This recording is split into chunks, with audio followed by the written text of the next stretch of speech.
ધાનેરા શહેરમાંથી એક ઘટના સામે આવી છે, જ્યાં રાજમંદિર પ્લાઝા પાસે એક શંકાસ્પદ ઇસમને સ્થાનિક લોકો દ્વારા ઝાડ સાથે બાંધી દેવામાં આવ્યો હોવાની ઘટના. સ્થાનિક લોકોએ આ ઇસમને ચોર સમજી તેને ઝડપી લીધો હતો. બાદમાં તેને લીમડાના ઝાડ સાથે બાંધ્યો.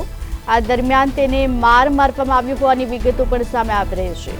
ઘટનાની જાણ થતાં જ ધાનેરા પોલીસ ઘટના સ્થળે પહોંચી ઝાડ સાથે બંધાયેલા ઇસમને છોડાવ્યો હતો. આ દ્રશ્યો જોવા માટે લોકોની ભારે ભીડ એકઠી થઈ.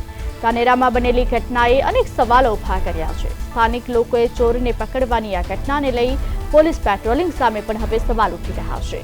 લોકોનું કહેવું છે કે જો પોલીસ પેટ્રોલિંગ સક્રિય હોય તો આવી ઘટનાઓ બનવાની શક્યતા ઓછી રહે.